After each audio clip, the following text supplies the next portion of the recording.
Essa é a voz da profecia, uma voz de esperança, que proclama a volta do Senhor. Jesus em breve virá.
Você ou não, ele virá.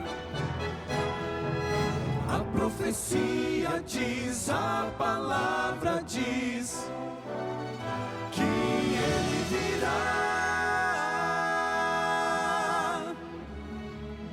Esta é a voz da profecia, uma mensagem de fé e esperança que anuncia a volta do Senhor, porque ainda dentro de pouco tempo aquele que vem virá e não tardará. Servos de Deus, a trombeta tocai, breve Jesus voltará. A todo mundo a mensagem levai, breve Jesus voltará. Breve virá.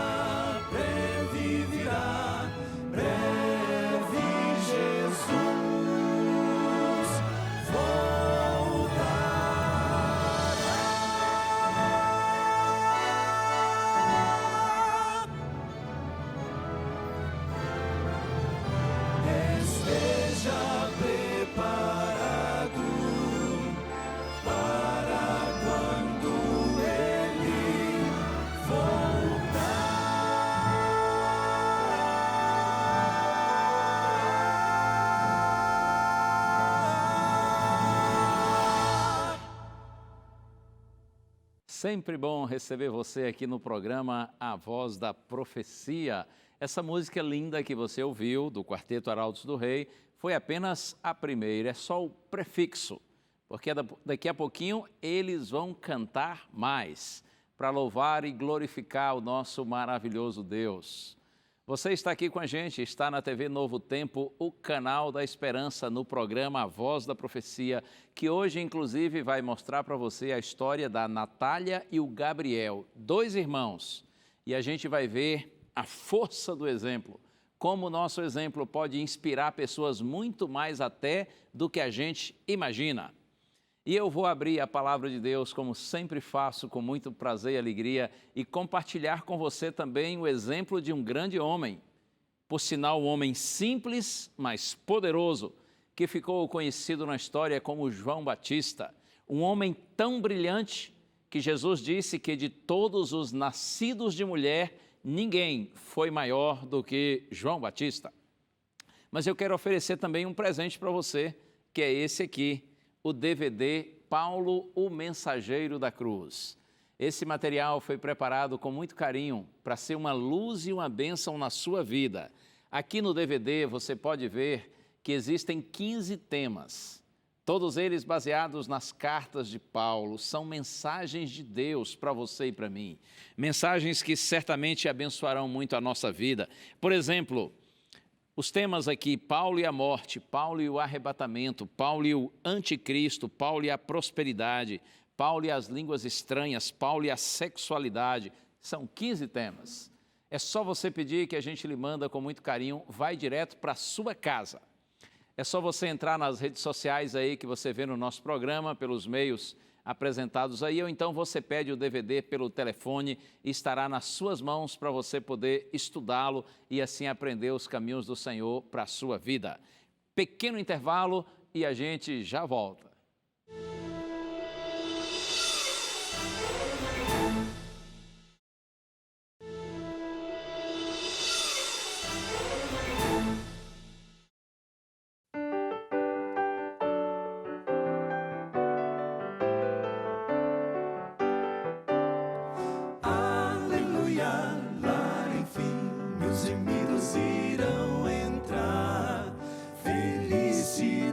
Encheu o céu, pois pecado não há mais.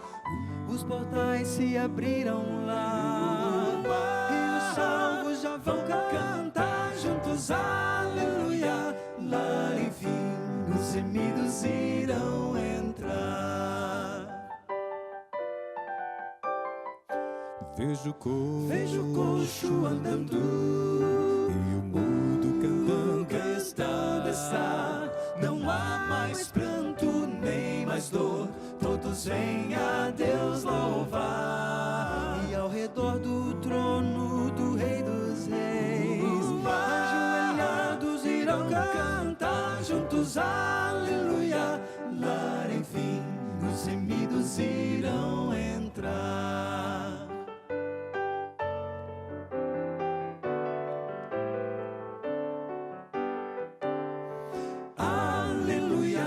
Posso ouvir vozes de anjos a cantar o canto de Moisés ali, ecoando pelo ar. Vou agora encontrar Jesus, quero ver sua glória e luz. Cantem aleluia, lá enfim os remidos irão entrar. Vejo o coxo andando e o mudo cantando, está. Não há mais pranto, nem mais dor, todos vêm a Deus louvar. E ao redor do trono do Rei dos Reis, ajoelhados irão cantar juntos, aleluia. Louvem a Cristo, aleluia. Não há mais dores, aleluia. Lá, enfim, os remidos irão entrar. E os remidos terão seu lar. Sim, terão, seu.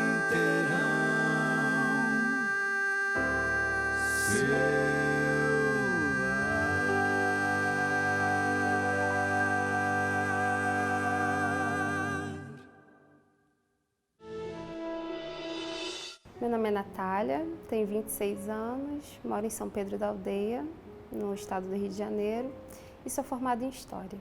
Eu sou Gabriel Gomes, tenho 23 anos e sou estudante de engenharia. Eu sempre fui uma pessoa muito curiosa.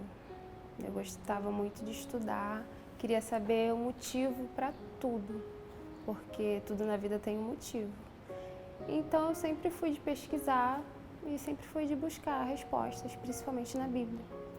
Sempre gostei muito de procurar na Bíblia todas as minhas dúvidas que me ocorriam. E na igreja que eu estava, eu tinha muitas dúvidas, por isso que a Bíblia foi a minha fonte. Devido ao fato de eu não ter encontrado respostas aonde eu estava, eu fui pesquisar na Bíblia. E quando eu encontrei essas respostas, eu fui demonstrar para eles o que eu tinha achado, porque eu achei que seria uma coisa boa passar adiante o que eu tinha aprendido. Sendo que eu percebi que não fui bem receptiva em relação a isso. Eu demonstrei as respostas tentando fazer com que eles também enxergassem o que eu enxerguei, mas infelizmente foi confuso. Eu sempre frequentei muito a escola dominical. Eu sempre gostei muito de estudar e muito da Bíblia. Só que o ensino que era passado lá não era completo, então eu decidi pesquisar mais a Bíblia sobre isso. E eu levava questões para a escola dominical para ser esclarecida, mas eles não tinham a resposta. E aquilo me agoniava, porque eu precisava da resposta, eu sabia que a resposta estava na Bíblia. Pesquisei no YouTube e encontrei a minha resposta no programa Na Mira da Verdade. Daí que eu fui descobrir o Bíblia Fácil, daí que eu fui descobrir a TV Novo Tempo. Eu vou te falar que eu não conhecia a igreja há mais ou menos 3 anos, eu não conhecia, nunca tinha ouvido falar. E quando eu começava a ouvir, foi pela TV Novo Tempo, que eu chegava e ela estava vendo, Na Mira da Verdade, e outros programas, eu pensei, nossa, que programa legal. Aí eu comecei a assistir também, e já, apesar de ter já aquele preconceito que outras pessoas têm e você acaba ouvindo, sabe? Ah, essa igreja é isso, essa igreja é aquilo. Eu não tinha, eu preferi conhecer para depois formar uma opinião, porque eu não conhecia, eu não podia ter opinião sobre aquilo. Então eu comecei gostando, pra falar a verdade. Bom, a minha primeira descoberta foi a questão do sábado. Então eu levei para a minha igreja anterior essa minha descoberta, que o sábado existe, que o sábado é para ser guardado, porque até então ninguém nunca tinha falado sobre isso. Então eu achei que eles também fossem gostar de descobrir o que eu descobri, mas eu fui passada para trás, né? Eu vim de uma denominação, passei por uma e logo em seguida veio a Igreja Adventista e veio a oportunidade de participar do programa. Quando eu cheguei no programa, eu trouxe todas as doutrinas como se fosse uma lista. E eu pensei, agora que eu vou testar, vamos ver se esse pastor aí vai ter a resposta que eu vou ter, que eu estou esperando. E foi bem legal, foi bem claro. Primeiramente eu senti vontade de ir também, né? Porque tive curiosidade, poxa, deve ser bem legal estar ali. E se estão estudando a Bíblia, eles não vão tirar uma coisa mirabolante ali da Bíblia, sabe? Não vai inventar, né? E se inventasse, a gente teria como saber, né? Eu primeiramente senti curiosidade e vontade de participar também. Apesar de ser outra igreja, eu sempre assim, eu tinha aquele pensamento que todos estão certos de alguma forma, sabe? Aí eu pensava que também é questão de interpretação, que muita gente fala, né? Aí eu pensei, tive vontade de participar também. Toda a minha família segue a mesma linha que eu seguia, então não teve uma diferenciação. A diferenciação ocorreu somente da minha parte mesmo. O restante continuou do mesmo jeito. Eu não tive uma influência familiar. Eu mesma que procurei, por mim mesma, procurar essas respostas. Gabriel sempre foi questionador também. Na verdade, nós dois. Na nossa antiga religião, a gente sempre questionava tudo. A gente sempre foi de estudar a Bíblia, ir para a escola dominical, procurar essas respostas, porque lá era muito incompleto. Sendo que eu pesquisei e descobri, e ele continuou seguindo aquela linha por ter esperança de melhora. Mas até então eu já sabia que o meu caminho não era aquele. Ele continuou, mas continuou questionando. Ele também não concordava com muita coisa que acontecia. Entendi em Apocalipse o sentido do versículo "sai dela, povo meu". Então eu decidi sair. Mas para onde eu vou, né? Pesquisei, me encontrei em uma igreja e descobri que tinha a igreja adventista na minha cidade. Pesquisei o endereço e num domingo à noite, chuvoso, eu fui. Encontrei essa igreja. Olha, ela me convidava para vir. Ela sempre me convidou, acho que ela passou uns 9 meses me convidando direto, quase todo sábado me convidando. E sábado para mim era um dia de dormir até acordar. Eu não pensava, poxa, eu vou, um dia eu vou, mas, poxa, estou cansado, sabe? Eu pensava assim, mas eu percebi que ela estava mais disposta, mais, sabe, firme ali, e eu achei interessante. Até que um dia eu vim, finalmente. Nunca passou pela minha cabeça ser espelho, ser exemplo de ninguém. O meu foco era achar as respostas, só isso.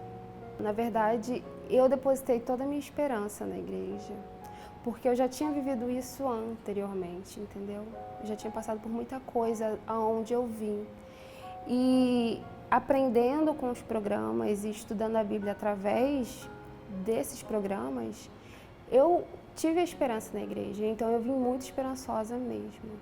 Eu vim já sabendo que eu estava caminhando para a direção correta. Eu estou muito feliz com a igreja, estou muito satisfeita. Eu posso ajudar com os meus serviços aqui. Hoje eu sou a secretária da igreja. Eu, junto com o Gabriel, sou a diretora dos adolescentes. Também trabalho na música, então eu estou me sentindo muito útil e usada aqui dentro. Estou muito feliz. Nossa, eu me sinto muito bem, sendo, de alguma forma, podendo inspirar, podendo servir de exemplo, podendo servir de alguma, sabe, podendo ajudar de alguma forma, é muito gratificante, né, nesse sentido. E é enorme satisfação, né, poder estar ajudando de alguma forma a igreja, ainda que pouco. Eu acredito que desde a forma de lidar com as críticas, com tudo que as pessoas falavam e realmente vendo ali aquela forma de lidar com as críticas, com certeza a Natália foi um exemplo para mim a ser seguido.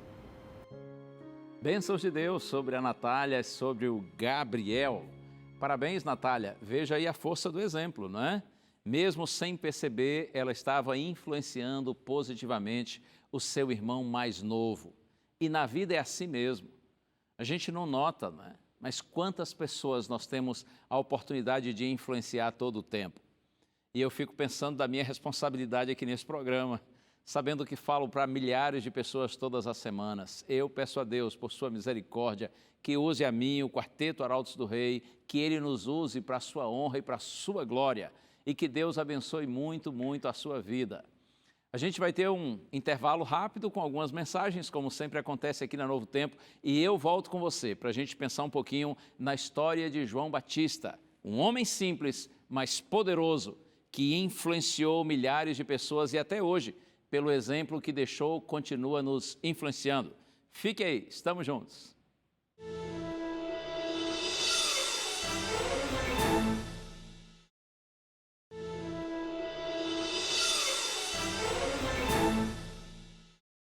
Esse é o programa A Voz da Profecia. Deus abençoe você, abençoe muito a sua casa e toda a sua família. E como sempre a gente diz aqui, e nós não cansamos de repetir, muito obrigado pelo carinho de sua audiência, porque dentre tantas outras opções de TV ou de outras coisas para fazer, você escolhe agora estar conosco, estar aqui no Canal da Esperança para participar desse programa que se propõe glorificar a Deus e estudar a sua bendita palavra. Antes de abrir a Bíblia, vamos orar ao Senhor. Pai querido, por tua graça eu te peço, Senhor, vem pelo teu Espírito e concede a mim e a todos que oram comigo compreensão de tua palavra, para que recebamos hoje uma mensagem que seja luz e bênção em nossa vida. Pai, nós te pedimos, no nome santo de Jesus. Amém. Muito bem, vamos então à palavra. Eu quero convidar você para a gente ir ao Evangelho escrito por João. Evangelho escrito por João. Na verdade, estamos aqui no programa A Voz da Profecia, tendo uma série baseada nos escritos de João, aqui no seu Evangelho, no seu livro. João, capítulo 1. Vou ler agora os versos de 6 a 9. Está escrito assim: Houve um homem enviado por Deus, cujo nome era João. Este veio como testemunha, para que testificasse a respeito da luz, a fim de todos virem a crer por intermédio dele. Ele não era luz, mas veio para que testificasse da luz, a saber, a verdadeira luz, que vinda ao mundo ilumina a todo homem. Oh, estas palavras são especiais. Eu gosto quando João, o discípulo amado, referindo-se a João Batista, ele diz: houve um homem enviado por Deus, cujo nome era João. João era apenas um homem, mas um homem enviado por Deus. E uma das características de todos aqueles que são verdadeiramente enviados por Deus, uma das características de todos aqueles que têm uma missão divina, eles são pessoas simples. Não são simplórias, mas são simples. João era um homem simples, filho de um sacerdote, um velho sacerdote chamado Zacarias. E a sua mãe era uma senhora piedosa, temente a Deus, uma mulher sincera, devota, chamada Isabel. E diz a Bíblia que certo dia Zacarias, o pai de João, estava lá no templo, no santuário, realizando o seu trabalho sacerdotal, quando o anjo lhe apareceu e disse que as suas orações tinham sido ouvidas e a sua esposa Isabel, apesar de estéril, iria dar à luz a um filho. Naquele tempo, quando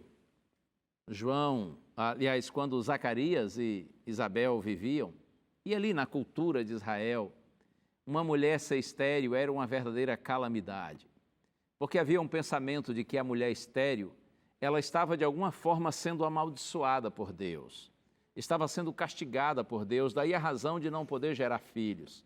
Então eu fico imaginando a tristeza que Zacarias e Isabel tinham por não terem filhos, especialmente Isabel, que se sentia frustrada. Mas o anjo lhe disse, olha, vocês terão um filhinho, e este filho de vocês será usado por Deus, será uma bênção de Deus. O que é que nós pais cristãos mais desejamos para os nossos filhos? Senão que eles sejam homens e mulheres de Deus, não é? Eu imagino a alegria de Zacarias, de Isabel, quando constataram que a mulher estéril engravidou, e 9 meses depois nasceu o menininho. O menino nasceu, cresceu e se tornou um valoroso homem. João era tão simples que a Bíblia diz que ele usava vestes de pelos de camelo e cinto de couro. Isso está registrado lá no Evangelho de Mateus, no capítulo 3.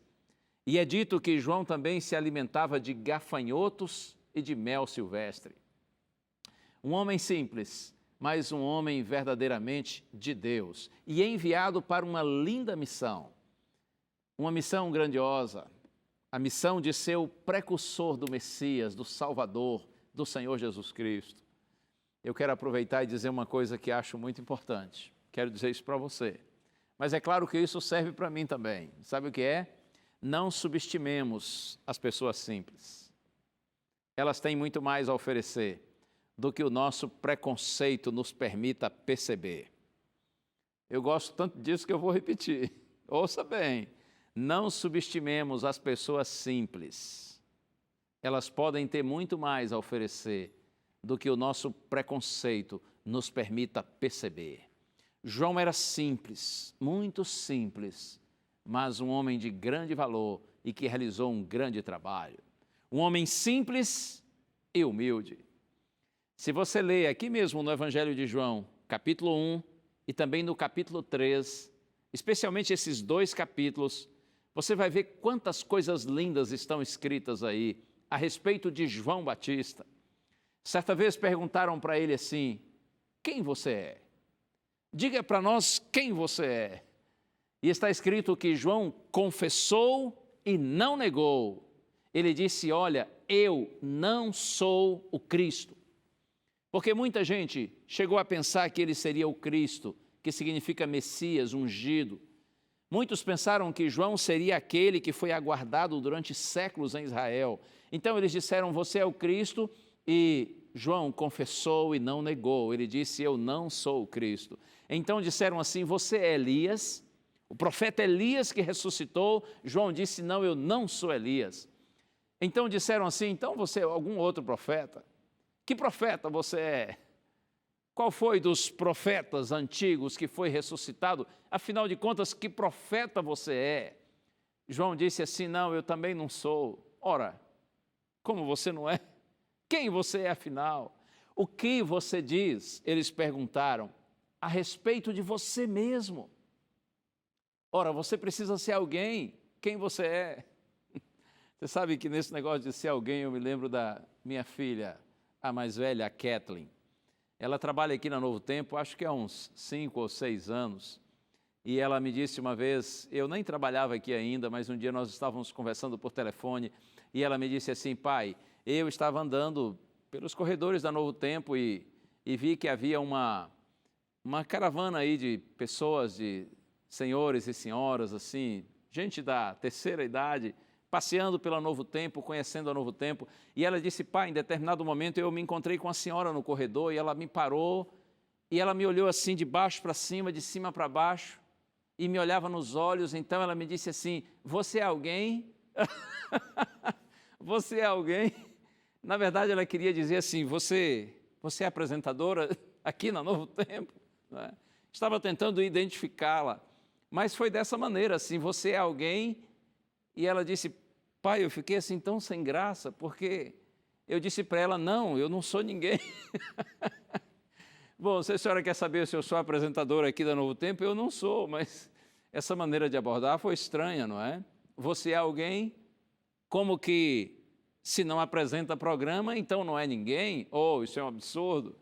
Até porque, você sabe, tão poucos aqui aparecem diante das câmeras, mas nós temos aqui algumas centenas de pessoas que trabalham incansavelmente, fazem o seu melhor para que a Novo Tempo aconteça.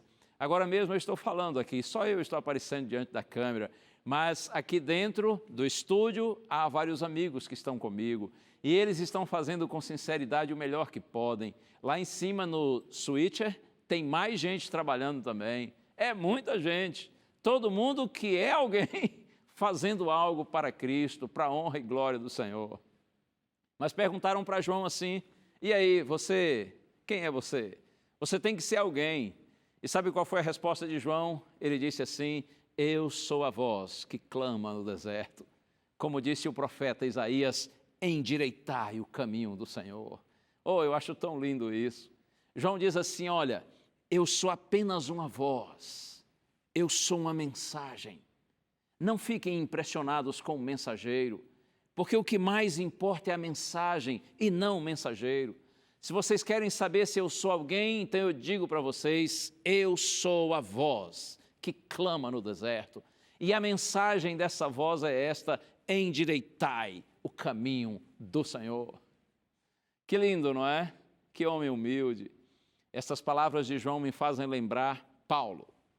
Se você verificar lá na segunda carta aos Coríntios, capítulo 4, verso 7, Paulo diz que existe um tesouro, uma referência ao Evangelho, ao próprio Cristo. Paulo diz que é um tesouro em vaso de barro. A ideia, assim, de que o Evangelho é o tesouro e nós, seres humanos, os pregadores, nós somos os vasos de barro. A ênfase de Paulo é exatamente nesse sentido, de que o que vale, o que importa é a mensagem e não o mensageiro, porque a mensagem é preciosa, a mensagem é o próprio Cristo que deve ser apresentado. Nós, os pregadores, somos os mensageiros, somos os vasos de barro. Naquela época de Paulo, os vasos de barro eram peças simples, inclusive de um valor ínfimo, irrisório, financeiramente falando, eram frágeis e eram comuns. Mas Paulo diz assim, olha, esses vasos de barro, eles trazem no seu interior um tesouro. E Paulo diz assim, para que a excelência do poder seja de Deus e não nossa. Eu posso dizer para você também que é como se a mensagem que nós pregamos, nós, os pregadores cristãos, fosse o quadro que deve ser visto. E é claro, o quadro é o próprio Jesus, porque a mensagem, como eu disse, é Jesus, o Evangelho é Jesus. Imagine as pessoas que vão, por exemplo, numa exposição aí de quadros, e de repente elas se deparam com um lindo quadro, mas em vez de olharem o quadro, elas ficam olhando atrás do quadro. Imagine uma situação dessa. Você chega lá e percebe que alguém está diante de um lindo quadro, mas em vez de olhar o quadro, fica olhando atrás do quadro para ver o prego, no qual o quadro está pendurado. E a pessoa fica olhando ali para trás do quadro e dizendo assim, olha que prego lindo, que prego forte, grande, maravilhoso. Oh, isso é besteira. Ninguém fica com essa bobagem. Se você for ver o quadro, você olha o quadro e não o prego. Portanto, você que é pregador como eu sou, nunca se esqueça disso, você é o prego. É verdade, você não é o quadro é Jesus. As pessoas precisam olhar para Jesus. Nós, os pregos, devemos colocar o quadro na altura certa, para que as pessoas vejam bem, enxerguem bem, porque elas precisam ver Jesus. Elas necessitam de Jesus. É Jesus que deve aparecer. O prego fica lá atrás, cumprindo sua missão da melhor maneira, mas ele fica lá atrás, porque o importante é que Jesus seja visto. Eu gosto quando João diz assim, olha, eu sou apenas uma voz, eu sou apenas um pregador. O importante é que vocês ouçam a pregação, é que vocês ouçam a mensagem. E João diz assim, eu não sou digno de desatar as correias das sandálias do Messias, de Jesus Cristo. Eu sou apenas o seu precursor. E ele disse mais, eu sou o amigo do noivo. Eu, João Batista, batizo, mas eu batizo com água. Então João diz assim, porém ele, aquele que vem após mim, esse sim, esse batiza com o Espírito Santo. Eu vou ler um texto aqui maravilhoso. João capítulo 1, agora no verso 15. Olha o que está escrito. João testemunha a respeito dele e exclama, este é o de quem eu disse, o que vem depois de mim tem contudo a primazia, porquanto já existia antes de mim. João Batista, declarando isso, a respeito de Jesus, ele exclamava, repito, este é o de quem eu disse, o que vem depois de mim tem a primazia, porquanto já existia antes de mim. Oh, maravilha! João diz assim, olha, quem tem a primazia é Jesus e não eu. Até porque ele já existia antes de mim. Só que aqui tem um detalhe. Se você conhece a Bíblia, sabe que João Batista era 6 meses mais velho que Jesus. Jesus era mais novo que João. Por que João diz assim, ele tem a primazia porque ele já existia antes de mim? É evidente que aqui João está fazendo uma referência à pré-existência de Cristo. João está deixando claro que Jesus não passou a existir quando nasceu nesse mundo, porque Jesus era, é e para sempre será Deus, o eterno Filho de Deus. Então João diz assim, ele tem a primazia, ele já existia antes de mim. Ele batiza com o Espírito, com o Espírito Santo. Ele, diz João, ele é o noivo. Eu, amigo do noivo, mas o noivo é ele. O negócio é promover o encontro do noivo com sua noiva. A noiva precisa do noivo e não do amigo do noivo. Você compreende? João diz assim, eu sou apenas o amigo do noivo. Eu fico feliz em promover o encontro do meu amigo com sua noiva. A noiva é a igreja, o noivo é Cristo. E eu, João, sou apenas o amigo do noivo. Porque ele também é o Filho de Deus. Ele é o Cordeiro de Deus que tira os pecados do mundo. João diz assim, ele é mais poderoso do que eu. E eu poderia dizer que a síntese do pensamento de João, palavras tão lindas e conhecidas, quando João diz assim, convém que ele cresça e eu diminua. Você percebe como este homem era maduro, como este homem realmente era humilde, convém que ele cresça e que eu diminua. E isso me faz lembrar também palavras do sábio Salomão, que estão aqui no livro de Provérbios. Vou já mostrar para você aqui. Provérbios no capítulo 15, verso 33. Está escrito assim, o temor do Senhor é a instrução da sabedoria, e a humildade precede a honra. Ouça bem estas palavras. A humildade precede a honra. Agora no capítulo 18, verso 12, olha só o que o sábio Salomão diz. 18, 12. Antes da ruína, gaba-se o coração do homem, e diante da honra vai a humildade. Veja, primeiro ele diz que a humildade precede a honra.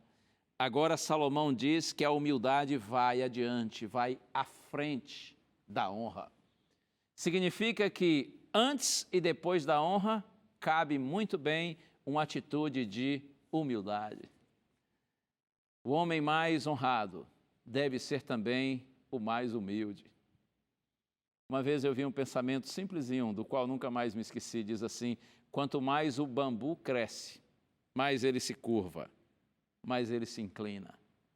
Simplesinho, mas é bom, não é? Quanto mais o bambu cresce, mais ele se inclina, mais ele se curva. Assim também devem ser todos aqueles que são abençoados e honrados por Deus, de alguma maneira, seja com habilidades, com talentos pessoais, seja financeiramente, seja intelectualmente, seja em que aspecto for. Quanto mais nós somos prósperos, honrados por Deus e abençoados por Ele, mais humildes nós devemos ser, porque a humildade cabe muito bem antes e depois da honra. Os homens mais maduros são também os mais humildes. Quer ver mais um conselho bíblico? Eu vou aqui para a primeira carta de Pedro.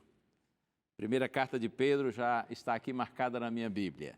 Capítulo 5, verso 5. Olha o conselho de Deus para você, para mim, para nós todos, mas de forma especial aqui, Pedro destaca os jovens. Ele diz assim: rogo igualmente aos jovens, sede submissos aos que são mais velhos. Ou seja, respeitem os que são mais velhos. Outros sim, no trato de uns com os outros, cingivos de toda humildade, porque Deus resiste aos soberbos, contudo aos humildes concede a sua graça. Pedro diz: jovens, sejam respeitosos para com os mais velhos e sejam também humildes, porque a humildade é a coroa dos sábios, enquanto que a arrogância é a marca dos tolos. Homens humildes, homens e mulheres de Deus, assim agem, assim vivem. Quanto mais maduros, mais humildes. Isso agrada a Deus e é assim que você e eu, nós todos devemos viver. É verdade que parecer humilde não é difícil. O difícil é ser humilde. Ter uma aparência de piedade não é difícil. O difícil é ter um coração piedoso.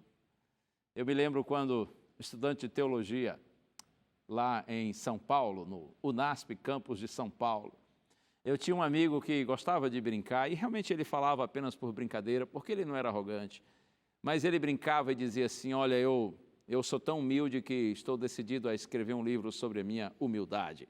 E ele dizia assim: o título do meu livro vai ser O Humildão. Ó, muito fácil, né? Parecer humilde. Como eu disse para você, o difícil é ter um coração humilde, um coração piedoso, mas essa é uma marca de homens maduros, de homens e mulheres de Deus.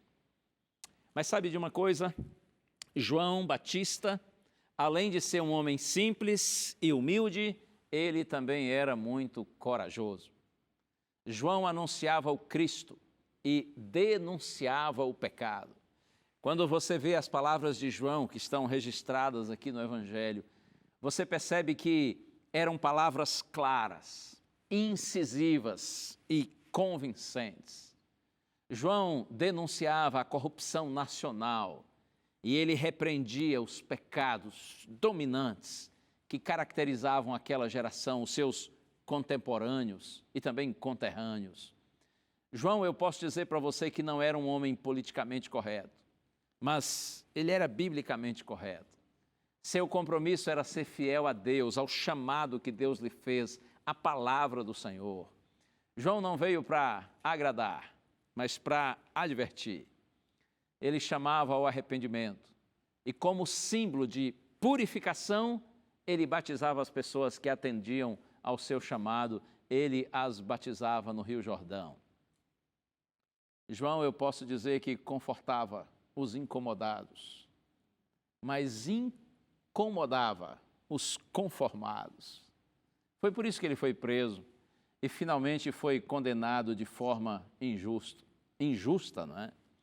O que tornava aquele homem um habitante solitário do deserto, que viveu ali destituído de conforto, de recursos, de aplausos, de reconhecimento?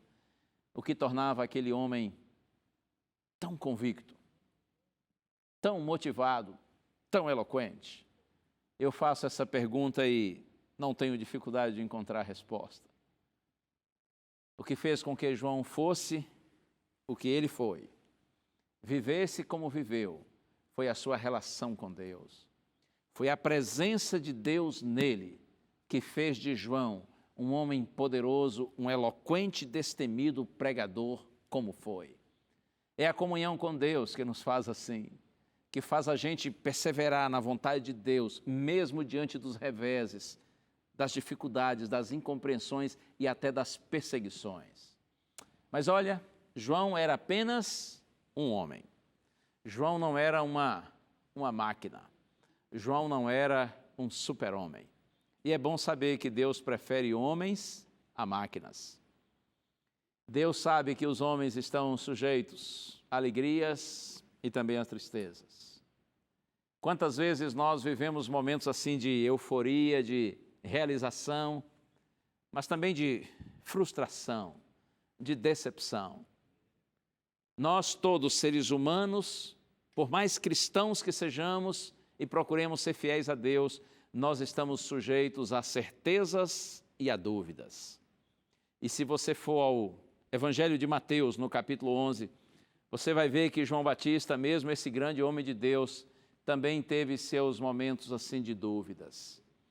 Certa vez, quando ele estava preso, por conta da maldade do rei Herodes Antipas para com ele, quando João estava preso e colocado ali naquela masmorra, naquela prisão, a Bíblia diz que ele enviou alguns dos seus discípulos até Jesus. E sabe qual foi a pergunta? A pergunta foi essa: és tu aquele que estava para vir, ou nós devemos esperar outro? Tremendo, hein? Já pensou nisso? João demonstrou tanta convicção de que Jesus era o Messias, mas agora, na prisão, naquele momento ali de escuridão, dor e tristeza, a dúvida vem à sua mente. E ele manda perguntar para Jesus: o Senhor é aquele que nós esperávamos? Em outras palavras, o Senhor é o Messias ou nós devemos esperar outro? Então os discípulos de João foram até Jesus e fizeram uma pergunta. E sabe como foi que o Senhor respondeu? O Senhor disse assim: vocês voltem a João e digam o que vocês estão vendo e ouvindo, que os leprosos estão sendo purificados. Digam para João que os cegos estão vendo, os mudos estão falando.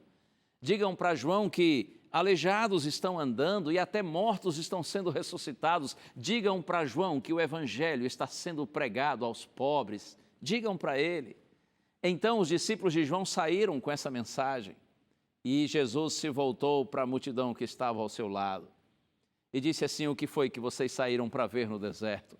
Vocês saíram para ver um caniço agitado pelo vento?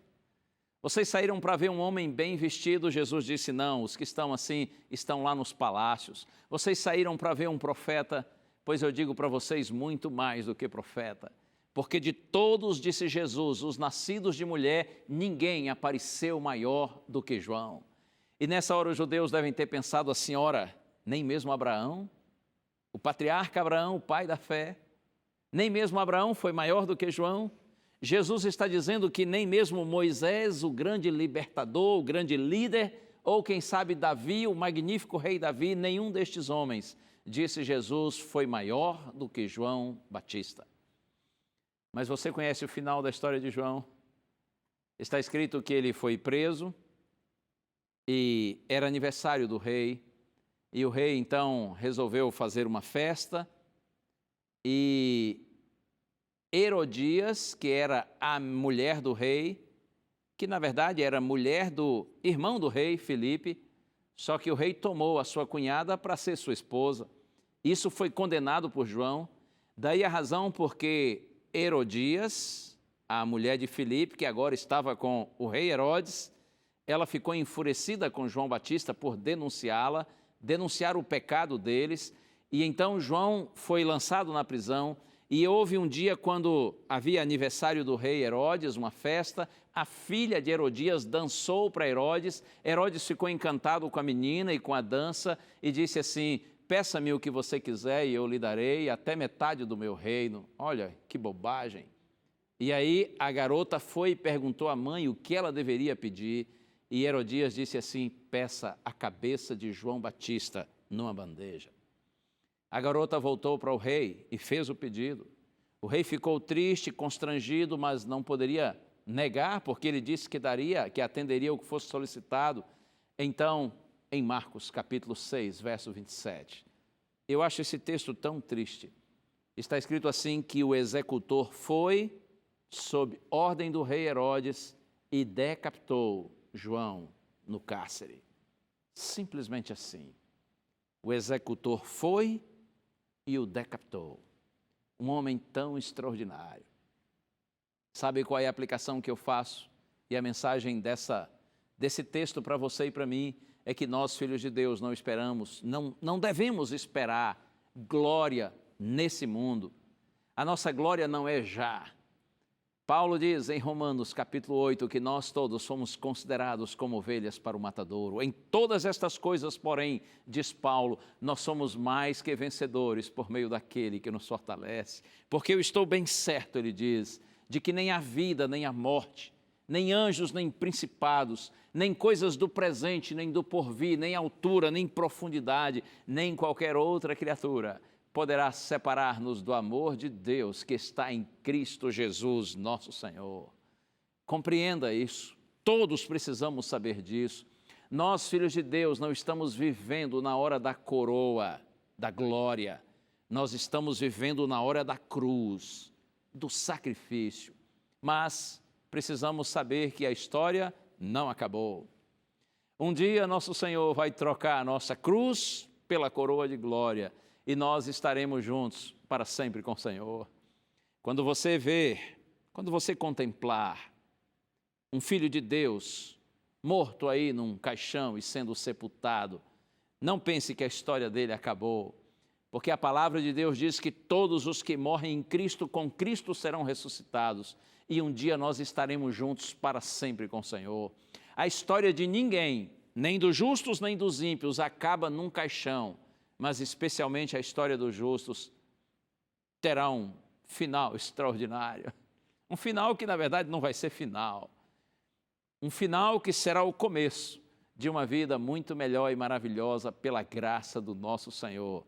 Deus abençoe você, Deus abençoe sua vida. Ele está chamando você hoje para servi-lo com simplicidade, com humildade, mas também com coragem, fazendo tudo para a glória do Senhor. É tempo de servir. Deus está chamando. Quarteto Arautos do Rei canta Venha Servir.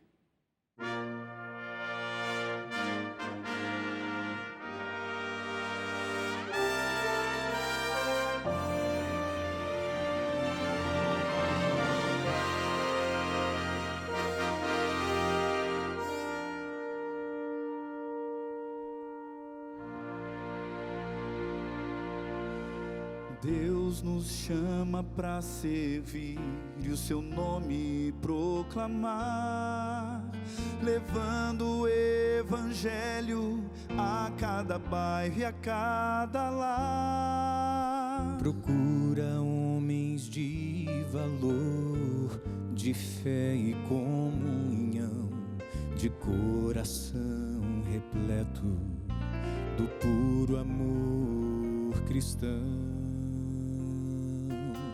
Deus não precisa de alguém de intelecto incomum e nem está buscando alguém só para ser mais um. Embora chame a muitos, bem poucos querem vir. Venha então você servir. Venha com coragem, amor e compaixão, cheio de bondade, de santa convicção, sem temer a morte, se Cristo lhe pedir. Venha então você servir. Deus chama aqueles filhos que um dia transformou e quer mostrar ao mundo que a verdade triunfou. São poucos, não são muitos, mas são cheios de poder. Junto a esses quer você. Venha com coragem, amor e compaixão, cheio de bondade e santa convicção, sem temer a morte, se Cristo lhe pedir.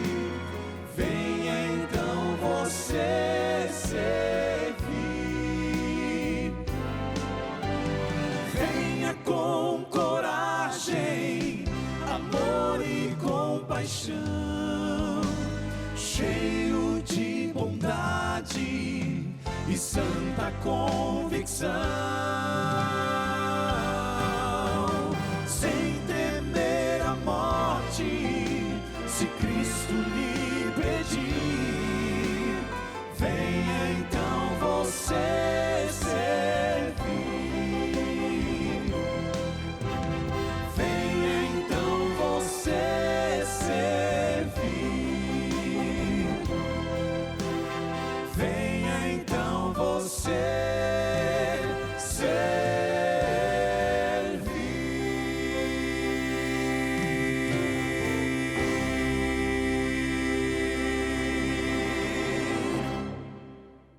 Muito obrigado, amigos queridos do Quarteto Arautos do Rei, por estas palavras cantadas tão lindas que nos chamam para servir a Deus com sinceridade, com amor, com bondade, com firme coragem e decisão no coração, porque vale a pena servir ao Senhor. Sabe, eu há pouco pensei na história dos filhos de Deus do passado, da chamada igreja primitiva, a igreja apostólica. Sabe que muitos desses primeiros cristãos que foram deixados por Jesus aqui na terra, eles certamente ouviram João Batista pregar no deserto. E eles também ouviram Jesus. E eles se entregaram, eles se converteram ao Senhor. A princípio não entenderam muitas coisas, até pensavam que João Batista era o próprio Messias. Depois eles entenderam que o Salvador, o Messias, era Jesus. E então eles aceitaram Jesus como Salvador. Especialmente depois da ressurreição de Cristo, é que esses primeiros cristãos tiveram uma compreensão melhor do Evangelho. E aí saíram proclamando e anunciando o Evangelho ao mundo. Ouça bem isso. Em sua maioria eles eram pobres. Eram poucos também. Em relação à humanidade, mesmo que naquele tempo a quantidade de gente no mundo fosse incomparavelmente menor do que hoje, mas a igreja era muito pequenininha, a igreja era formada por pouco mais de uma centena de pessoas convertidas. Eles eram pobres, eles eram poucos, foram tremendamente perseguidos, mas eles foram fiéis a Deus. Eles serviram ao Senhor de todo o coração. Muitos deles morreram por causa do Evangelho, assim como João Batista, mas eles permaneceram fiéis à missão que lhes foi confiada, por isso são considerados vitoriosos. Deus seja louvado por isso. Tomara que o exemplo desses filhinhos de Deus do passado, como João Batista, nos inspire hoje, como os primeiros cristãos, a igreja apostólica ou a igreja primitiva, que eles também nos inspirem hoje, para que nós sigamos cumprindo a nossa missão, fazendo o nosso melhor para a honra e glória do Senhor, até o glorioso dia, quando o nosso Senhor virá para buscar a sua igreja e nós estaremos com Ele para sempre. Deus abençoe você. Venha servir. Coloque-se nas mãos de Deus com humildade. Seja simples e corajoso e não tenha medo de nada. Vamos orar. Pai querido, muito obrigado, Senhor, por Tua palavra que é tão linda. Pelo exemplo de tantos filhinhos Teus que viveram o Evangelho, pregaram e por este Evangelho até morreram. Inspira-nos, Senhor, e ajuda-nos a sermos fiéis a Ti em todos os dias da nossa vida. Eu te peço em Jesus. Amém. Deus abençoe você. A gente se vê no próximo programa. Um abraço. Tchau.